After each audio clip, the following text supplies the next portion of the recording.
আমাকতো মুখ্যমন্ত্ৰী মহোদয়ে আমাক সেয়া কৈছোঁ 2022 চনৰ 20 অক্টোবৰ দিনা আমাৰ তেওঁলোকে ধুনীয়া এখন আমাৰ বৈঠক হৈছিলে। তাত তেওঁলোকে আমাক পূৰ্ণ আশ্বাস দিছিলে যে আমাক অতি সোনকালে তেওঁলোকে দ্বিতীয় লানি আলোচনালৈ মাতিব আৰু তাৰ পৰৱৰ্তী পৰ্যায়ত আমাৰ প্ৰাদেশিকৰণবিলাক কৰিব।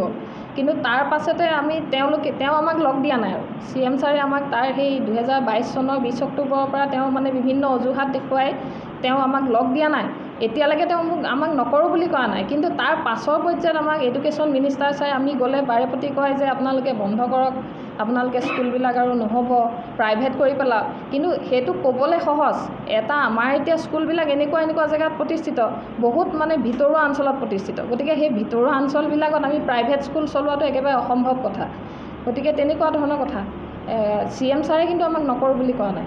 মই নিজেও ব্যক্তিগতভাৱে CM ছাৰক লগ কৰিছোঁ 2022 চনৰ মাৰ্চৰ 25 তাৰিখে। তেওঁ তেতিয়াও আমাক মানে প্ৰাদেশিকৰণ কৰিম বুলিয়ে কৈছে। গতিকে বিষয়টো তেনেকুৱা। এতিয়া নাই মানে আমাক কিহৰ কাৰণে কৰ্তন কৰি দিলে আমি নাজানো। মধ্যাহ্ন ভোজনটো আমাক কৰ্তন কৰি দিছে আৰু আমি পাঠ্যপুথিও ক'ৰবাত নাই দিয়া, আমাক দি আছে কিন্তু বোকাখাট ব্লকে। তাৰপিছত আৰু আমি বিত্তীয় সাহায্য প্ৰাপ্ত। আমি 2005 চনৰ পৰা 13 চনলৈকে বিত্তীয় সাহায্য পাইছোঁ। আমাৰ এইবোৰ স্কুলটো অন্ততঃ এৰি থৈ যাব নালাগিছিলে চৰকাৰে। আৰু আমাৰ ইতিমধ্যে মাইনোটছো কৰিছে। আমাৰ শিক্ষামন্ত্ৰী মহোদয়ে 2023 চনৰ অক্টোবৰত আমাৰ মাইনোটছো হ'ল যে আমাৰ মানে হেৰিখিনি ফ্ৰী কিতাপ এইখিনি সকলোখিনি ৰিলিজ কৰি দিব, MDMৰ পৰা ধৰি ফ্ৰী কিতাপ, ইউনিফৰ্ম। কিন্তু সেই মাইনোটছ হোৱাৰ পাছতো মাইনোটছখনৰ কোনো ভেলু নাথাকিল।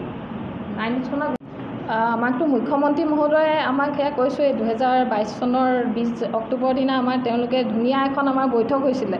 তাত তেওঁলোকে আমাক পূৰ্ণ আশ্বাস দিছিলে যে আমাক অতি সোনকালে তেওঁলোকে দ্বিতীয় লানি আলোচনালৈ মাতিব আৰু তাৰ পৰৱৰ্তী পৰ্যায়ত আমাৰ প্ৰাদেশিকৰণবিলাক কৰিব। কিন্তু তাৰ পাছতে তেওঁ আমাক লগ দিয়া নাই আৰু CM ছাৰে আমাক তাৰ সেই 2022 চনৰ 20 অক্টোবৰৰ পৰা তেওঁ মানে বিভিন্ন অজুহাত দেখুৱাই তেওঁ আমাক লগ দিয়া নাই। এতিয়ালৈকে তেওঁ আমাক নকৰোঁ বুলি কোৱা নাই, কিন্তু তাৰ পাছৰ পৰ্যায়ত আমাক এডুকেশ্যন মিনিষ্টাৰ ছাৰে আমি গ'লে বাৰেপতি কয় যে আপোনালোকে বন্ধ কৰক, আপোনালোকে স্কুলবিলাক আৰু নহ'ব, প্ৰাইভেট কৰি পেলাওক। কিন্তু সেইটো ক'বলৈ সহজ, আমাৰ এতিয়া স্কুলবিলাক এনেকুৱা জেগাত প্ৰতিষ্ঠিত, বহুত মানে ভিতৰুৱা অঞ্চলত প্ৰতিষ্ঠিত। গতিকে সেই ভিতৰুৱা অঞ্চলবিলাকত আমি প্ৰাইভেট স্কুল চলোৱাটো একেবাৰে অসম্ভৱ কথা। গতিকে তেনেকুৱা ধৰণৰ কথা। CM ছাৰে কিন্তু আমাক নকৰোঁ বুলি কোৱা নাই। মই নিজেও ব্যক্তিগতভাৱে CM ছাৰক লগ কৰিছোঁ 2022 চনৰ মাৰ্চৰ 25 তাৰিখে। তেওঁ তেতিয়াও আমাক মানে প্ৰাদেশিকৰণ কৰিম বুলিয়ে কৈছে। গতিকে বিষয়টো তেনেকুৱা। এতিয়া নাই মানে আমাক কিহৰ কাৰণে কৰ্তন কৰি দিলে আমি নাজানো। মধ্যাহ্ন ভোজনটো আমাক কৰ্তন কৰি দিছে আৰু আমি পাঠ্যপুথিও ক'ৰবাত নাই দিয়া, আমাক দি আছে কিন্তু বোকাখাট ব্লকে। তাৰপিছত আৰু আমি বিত্তীয় সাহায্য প্ৰাপ্ত। আমি 2005 চনৰ পৰা 13 চনলৈকে বিত্তীয় সাহায্য পাইছোঁ। আমাৰ এইবোৰ স্কুলটো অন্ততঃ এৰি থৈ যাব নালাগিছিলে চৰকাৰে।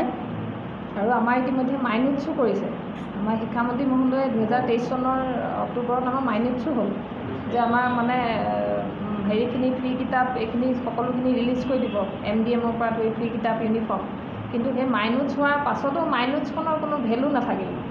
মাইনোটছখনৰ যিকোনো খবৰৰ বাবে যোগাযোগ কৰক আমাৰ এই নম্বৰত 7099017330 আৰু 7099017110।